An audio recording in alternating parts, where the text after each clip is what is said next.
Morning students, आप लोगों के लिए आज एक नया चैप्टर लेकर के आए हैं, मेटल एंड नॉन मेटल। तो इसका एमसीक्यू देखते हैं हम लोग।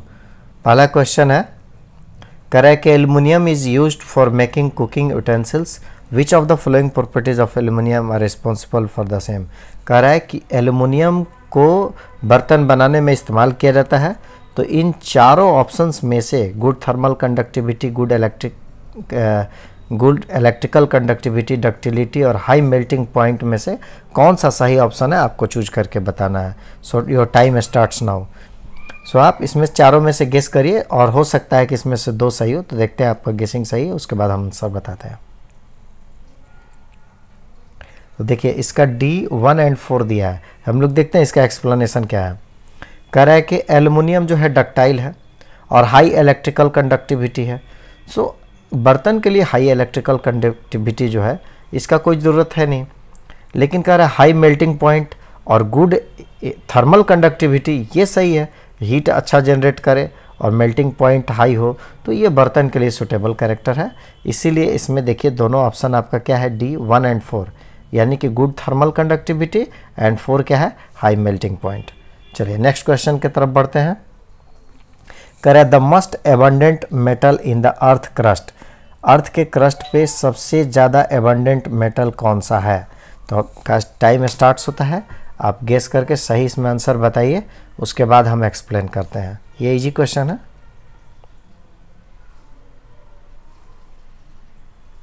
तो देखिए एल्युमिनियम है। देखिए एलिमेंट की बात करें तो 46% आपका ऑक्सीजन का कंटेंट है, सिलिकॉन 28% है, एल्युमिनियम 8.3 है। लेकिन ये ध्यान देखिए ऑक्सीजन और सिलिकॉन जो है ये क्या है, आपका नॉन मेटल है। और पूछा गया है क्वेश्चन में, क्या पूछा गया है, अर्थ का मेटल कौन सा एबंडेंट है मेटल का। तो मेटल में सबसे ज़्यादा कौन सा परसेंटेज है आपका, एल्युमिनियम का है। सो राइट आंसर आपका क्या होगा, option C aluminium. Next question देखते हैं। कह रहा है which of the following is the correct arrangement of the given metal in ascending order.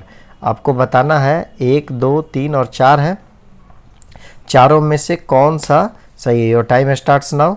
तो अभी देखिए इसमें अगर आपको रिएक्टिविटी सीरीज याद होगा तो आप इस क्वेश्चन को कर सकते हैं। तो देखिए क्या सही आंसर है। देखिए यहाँ पे डी नंबर है, तो एक्सप्लेनेशन देखते हैं।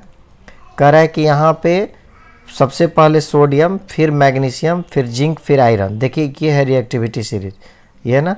तो यहाँ पे सोडियम है, सोडियम के बाद मैग्नीशियम है और फिर उसके नीचे क्या है आपका जिंक है और फिर क्या है आयरन है। सो करेक्ट आंसर क्या होगा आपका, डी जो है, यही अरेंजमेंट सही है, डी वाला ये जो ऑप्शन दिया हुआ है।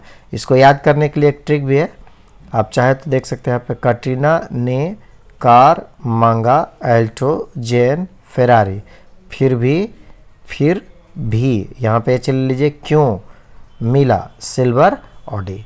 ठीक है। देखिए अब नेक्स्ट क्वेश्चन देखते हैं। कह रहा है कि नॉन मेटल जो है कोवैलेंट क्लोराइड बनाता है, क्यों। इस 4 ऑप्शंस में से आपको सही ऑप्शंस बताना है। सो आपका टाइम स्टार्ट्स है, आप इस चारों में से कौन सा सही ऑप्शंस होगा आप चूज करके बताइए। सो राइट आंसर है यहाँ पे कि they can share electrons with chlorine. देखते हैं एक्सप्लेनेशन, थोड़ा अच्छा क्वेश्चन है। कह रहा है कि नॉन मेटल जो भी होते हैं वो राइट साइड प्रेडिक्टेबल में है और इनका वैलेंस सेल जो होता है या तो फुल होता है या नियरली फुल के नज़दीक में होता है, या फिर कह रहा है कि they can fill their valence shell easier by gaining, या तो ये गेन करते हैं और लूज करने से बेटर ये गेन करना जानते हैं, ये लूज नहीं करते हैं। ठीक है, यहाँ पे क्या लिखा है कि bye gaining rather than losing, losing से बेटर है इनको गेन करना। और दूसरा क्या है आपका इसमें कि ये शेयरिंग, अगर गेनिंग ऑप्शन नहीं है तो शेयरिंग इनके पास एक रास्ता बचता है। So non metals form covalent chloride by sharing of electrons with chloride, इसीलिए नॉन मेटल्स जो है वो शेयर करके क्लोरीन से क्लोराइड बना लेते हैं। सो करेक्ट ऑप्शन आपका क्या हो जाएगा, इसमें जो बी है वही राइट आंसर हो गया। नेक्स्ट क्वेश्चन की तरफ बढ़ते हैं। कह रहा है कि the metal that float when treated with water are. कह रहा है कि कोई भी मेटल जो है आपका वो क्या कर रहा है कि फ्लोट कौन सा करेगा जब वाटर के साथ, वाटर में उसको डाला जाएगा। तो देखिए इसमें क्या होगा, आपका टाइम स्टार्ट्स है, आप बताइए।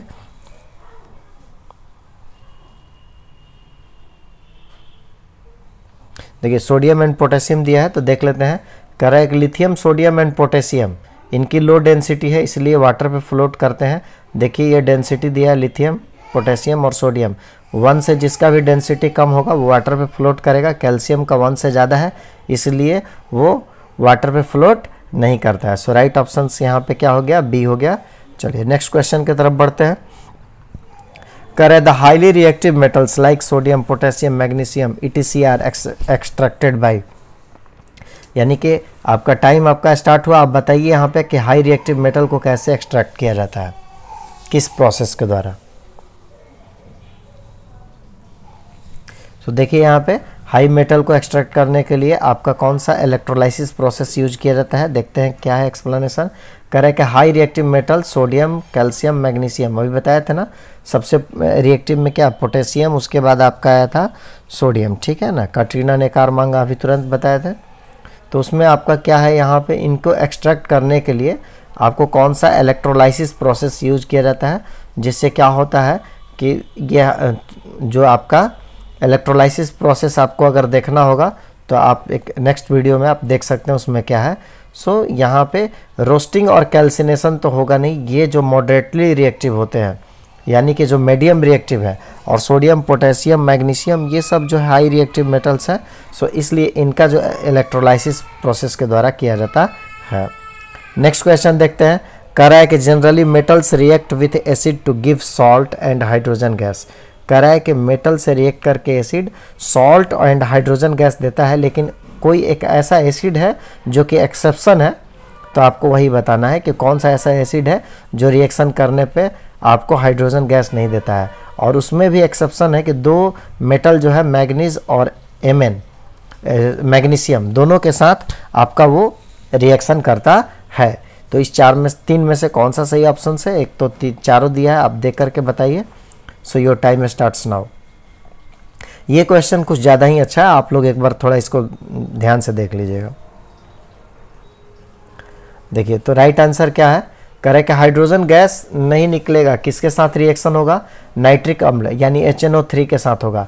तो क्या होगा भाई, इसमें मैग्नीज और एमएन के साथ करेगा तो हाइड्रोजन गैस प्रोड्यूस करेगा, लेकिन इसके अलावा किसी और मेटल के साथ रिएक्ट करने पे आपको हाइड्रोजन गैस प्रोड्यूस नहीं करता है। और इसका रीज़न क्या है कि HNO3 जो है स्ट्रॉन्ग ऑक्सीडाइजिंग एजेंट है, और ये खुद ऑक्सीडाइज होकर के क्या कर देता है, वाटर बना देता है, और जिसके कारण यहाँ पे हाइड्रोजन गैस क्या होता है, रिलीज नहीं होता है। सो करेक्ट ऑप्शन आपका क्या है यहाँ पे, सी है। चलते हैं नेक्स्ट क्वेश्चन की तरफ। कह रहा है which one of the following properties is not generally exhibited by ionic compound. Ionic compound कौन सी प्रॉपर्टी को शो नहीं करता है। So your time starts now. अब बताइए इसमें कि क्या होगा सही आंसर।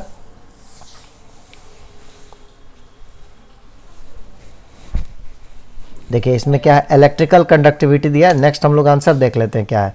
कह रहा है कि आयनिक कंपाउंड जो है मोल्टेन स्टेट्स और एक्वा स्टेट्स में ही सिर्फ इलेक्ट्रिसिटी को कंडक्ट करता है। क्यों?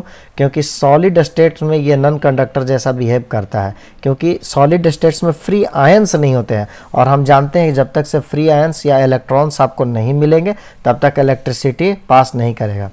अब सॉलिड स्टेट्स में ऐसा क्या होता है कि ये टाइटली बंधे हुए हैं, जिनके बीच में स्ट्रॉन्ग इलेक्ट्रोस्टैटिक फोर्स काम करता है, और जैसे ही ये एक्वस स्टेट में आ जाते हैं तो इनमें क्या हो जाता है, आयंस का फॉर्मेशन हो जाता है, और जिसके कारण आसानी से आपको इलेक्ट्रिसिटी क्या हो जाता है, पास हो जाता है। सो करेक्ट ऑप्शंस क्या है, electrical conductivity in solid state. Solid state में इलेक्ट्रिकल कंडक्टिविटी नहीं होता है।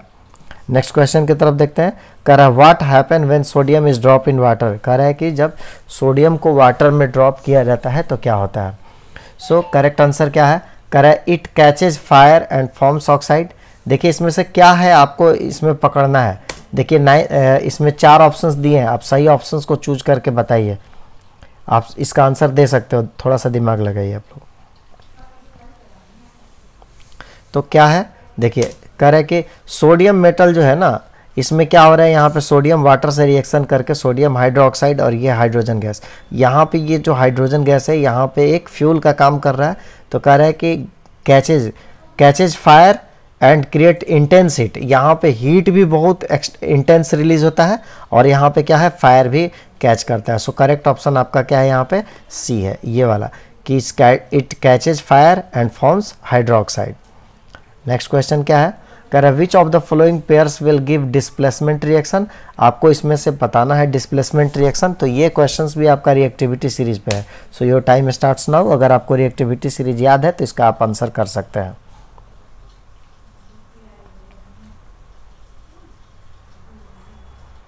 सो करेक्ट ऑप्शन क्या है, silver nitrate solution AgNO3 and copper metal. देखते हैं इसका क्या है। तो देखिए सिल्वर कहाँ पे है, यहाँ पे है, और कॉपर कहाँ पे है, यहाँ पे। सॉरी सिल्वर ये रहा Ag और कॉपर। तो कॉपर ऊपर है और सिल्वर नीचे है। तो सिल्वर क्या है, लिस्ट रिएक्टिव है, और कॉपर क्या है, मोर रिएक्टिव है इन दोनों में। सो कॉपर क्या करेगा, फाइनली इसको डिस्प्लेस कर देगा। सो राइट ऑप्शन आपका क्या है यहाँ पे, copper will displace silver from its solution. बाकी जो इसमें है रिएक्टिविटी सीरीज में आप देख सकते हैं NaCl जो है कॉपर मेटल, तो NaCl तो सोडियम ऑलरेडी बहुत हाई रिएक्टिव है, कॉपर को नहीं करेगा। दूसरा Mg भी यहाँ पे है, और आपका एल्युमिनियम कहाँ पे है, नीचे है। सो ये भी नहीं ऑप्शन होगा। और फिर आयरन और सिल्वर की बात करें तो आयरन यहाँ पे है, सिल्वर यहाँ पे, ये भी ऑप्शन नहीं होगा। सो ये लास्ट 4th नंबर क्या है आपका, सही है। सो नेक्स्ट क्वेश्चन की तरफ बढ़ते हैं। कह रहा है which option gives the process of extraction of mercury from its और सिनेबार। सिनेबार से मरकरी को किस प्रोसेस के द्वारा एक्सट्रैक्ट किया जाएगा, आपको इसमें से बताना है। So your time starts now. इसमें से 4 ऑप्शंस में से आपको ये बताना है कि सिनेबार ओर्स से कैसे एक्सट्रैक्ट किया जाएगा मरकरी को।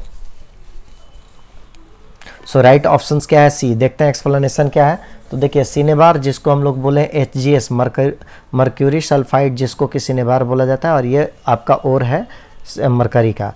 कह रहा है कि देन इसमें क्या है, सल्फाइड ओर है। हम जानते हैं जहाँ पे सल्फाइड ओर रहता है उसको किस प्रोसेस के द्वारा करेंगे हम लोग। तो कह रहा है कि रोस्टिंग उसके लिए बेस्ट ऑप्शन है। रोस्टिंग और कैल्सिनेशन दोनों है। आपको कैल्सिनेशन क्या चीज़ होता है, जिसमें कि एयर का प्रेजेंट जो है उसमें आपको लिमिटेड मात्रा में यहाँ पे देना पड़ता है कैल्सिनेशन के प्रोसेस में। और सल्फाइड ओर्स में क्या होता है, द प्रेजेंस ऑफ ऑक्सीजन जो है यहाँ पे ज़्यादा रहता है, आपको लिमिटेड मात्रा, यहाँ पे कोई बाउंडेशन नहीं है। सो कैल्सिनेशन जो है वहाँ पे लिमिटेड मात्रा होता है, लेकिन आपका रोस्टिंग में लिमिटेड मात्रा ऑक्सीजन का नहीं होता है। सो यहाँ पे देखिए, यहाँ पे ऑक्सीजन फुली सपोर्ट में यहाँ पे है। तो यही कह रहा है कि ऑप्शंस क्या है इसमें कि cinnabar to convert into mercuric oxide, पहले ऑक्सीजन फुल सप्लाई दिए, उसको किस में बदल दिए, मर्क्यूरिक ऑक्साइड में, और फिर उसको अगेन हीट करते हैं। सो ये ऑप्शंस जो है आपका सी जो है ये सही ऑप्शन आंसर है। चलिए नेक्स्ट क्वेश्चन करते हैं। कह रहा है कि एक स्टूडेंट है जो कि एक रिएक्शंस को इनकम्प्लीट छोड़ दिया है, आपको इसको कंप्लीट करना है। तो इस क्वेश्चन को कंप्लीट इसमें क्या होगा, आपको इस चारों में से ऑप्शंस को चूज करना है। So your time starts now. अगर आप ध्यान से देखेंगे तो नाइट्रिक अम्ल का HNO3 का Mg के साथ कराया है, आप देख के बताइए। सो करेक्ट ऑप्शन यहाँ पे क्या हो गया, MgNO3 और यहाँ पे H2O। देखिए कैसे होगा, यहाँ पे करब मैग्नीशियम। अभी हम बताएं कि नाइट्रिक अम्ल जो HNO3 है सिर्फ 2 ही मेटल से रिएक्शन करेगा, किसके साथ, एक Mg के साथ और एक Mn के साथ, मैग्नीज और मैग्नीशियम के साथ। तो यहाँ पे मैग्नीज और मैग्नीशियम के साथ किया है रिएक्शन, तो वो क्या बना दिया, MgNO3 और यहाँ पे H2O। सो करेक्ट ऑप्शन आपका क्या हो जाएगा, ये वाला हो जाएगा, डी वाला। ठीक है, नेक्स्ट को देखते हैं।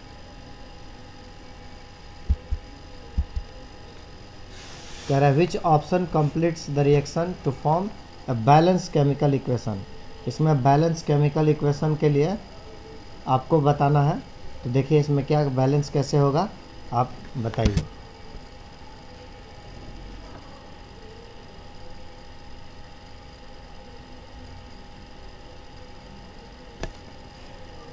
देखिए सी ऑप्शन है, तो इसका एक्सप्लेनेशन देखते हैं। कुछ नहीं है, इसमें P4 है, यहाँ पे ऑक्सीजन 10 है, तो P4 और 10 हो गया। मैग्नीशियम 2 है, ऑक्सीजन भी 2 है, 2 Mg हो गया। तो सिंपल यहाँ पे सी आंसर हो गया। अभी कह रहा है एक्वारेजिया फ्रेशली प्रिपेयर्ड। एक्वारेजिया क्या चीज़ है, अगर आप जानते हैं तो इसका आंसर करिए।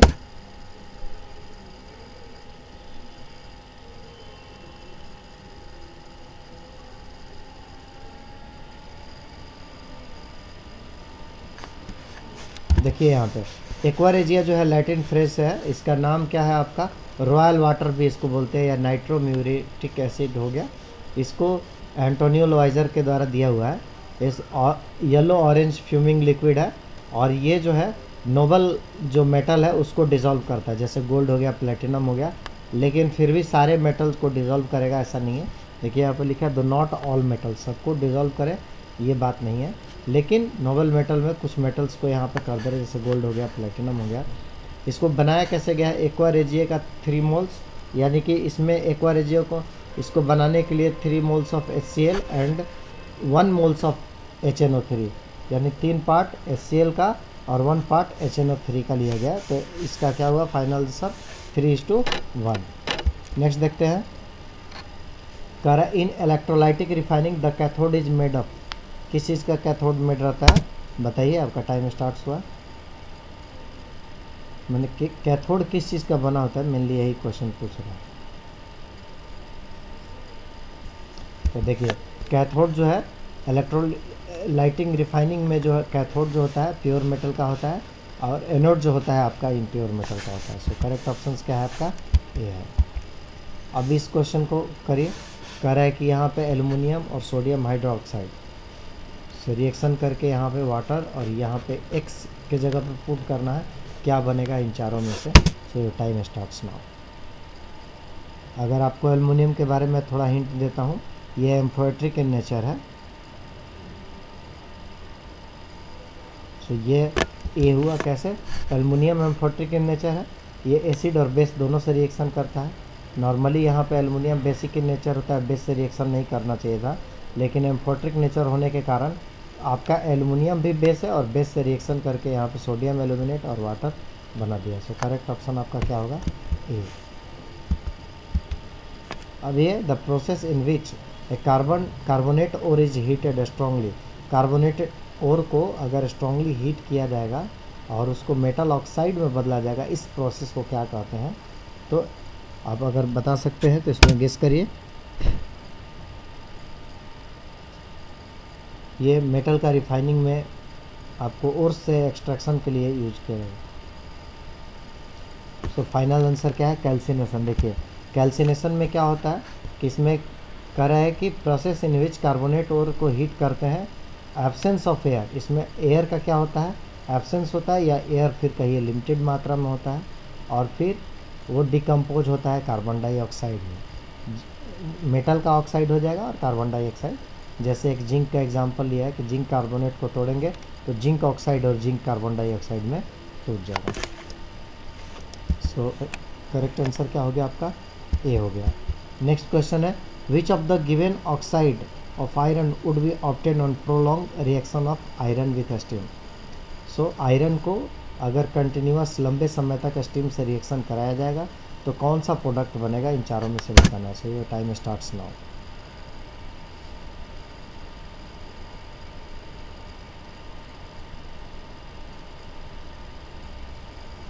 सो करेक्ट आंसर क्या है आपका? Fe3O4। यहाँ पे देखिए केमिकल रिएक्शन कैसे हो गया, हम लोग देखते हैं। यहाँ पे देखिए, यहाँ पे आयरन को वाटर से स्टीम जो है यहाँ पे कंटिन्यूस रिएक्शन कराया गया तो Fe3O4। इसका नाम क्या होगा? आयरन 2,3 ऑक्साइड या फेरस फेरिक ऑक्साइड भी इसको बोल सकते हैं। यहाँ पे फॉर्मेशन हुआ है और हाइड्रोजन गैस निकल रहा है। तो कह रहा है कि जब आयरन को लंबे समय तक आप स्टीम से रिएक्शन कराएंगे तो आपको कौन सा प्रोडक्ट मिलेगा? Fe3O4, जिसको आयरन 2,3 ऑक्साइड या फेरस फेरिक ऑक्साइड भी कहते हैं। इन थर्माइट वेल्डिंग मिक्सचर ऑफ, क्या चीज़ होगा यहाँ पे और क्या होगा यहाँ पे, आपको भरना है कि थर्माइट वेल्डिंग के प्रोसेस में किस किस चीज़ का मिक्सचर होगा। Ignited with a burning of magnesium ribbon which produce molten iron as a large amount of heat is evolve. ठीक है, आपको इस चारों में से ऑप्शन भरना होगा। इन खाली स्थान की जगह पर क्या बनेंगे? फिल इन द ब्लैंक्स में। तो टाइम स्टार्ट्स नाउ।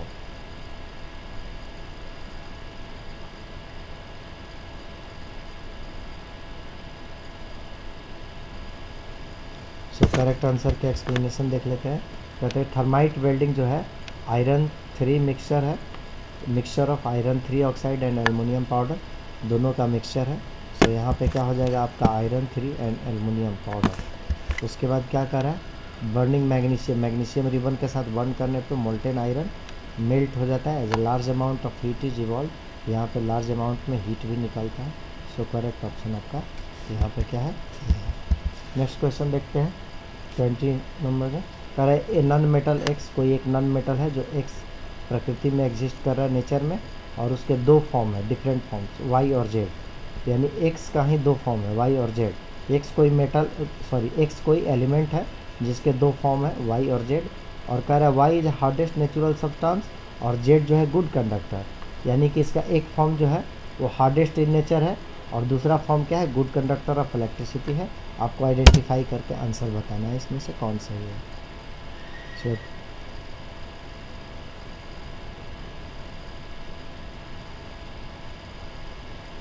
सो देखिए यहाँ पे करेक्ट क्या है, कह रहा है कि ग्रेफाइट एंड डायमंड एलेक्ट्रोप्स है कार्बन का। तो कार्बन जो है यहाँ पे क्या कह रहा है कि एक्स नॉन मेटल है, यहाँ पे बोला है नॉन मेटल। तो आपको हिंट दे दिया कार्बन क्या है, नॉन मेटल है, और इसके दो एलेक्ट्रोप्स दे दिया इसमें, एक तो क्या है डायमंड और दूसरा ग्रेफाइट।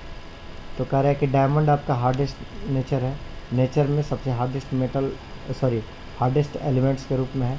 अब यहाँ के जेड ग्रेफाइट दिया है, तो ग्रेफाइट क्या है आपका गुड कंडक्टर ऑफ इलेक्ट्रिसिटी है। सो राइट आंसर क्या हो गया, एक्स यहाँ पे कार्बन हो गया, वाई आपका क्या हो गया यहाँ पे आपका डायमंड हो हार्डेस्ट है तो इसलिए डायमंड हो गया, और गुड कंडक्टर जेड हो गया इसलिए क्या हो गया, ग्रेफाइट हो गया। सो राइट आंसर ये है। तो तब तक के लिए धन्यवाद। हम लोग फिर मिलते हैं अगले वीडियो में कुछ इंटरेस्टिंग तथ्यों के साथ। Thank you.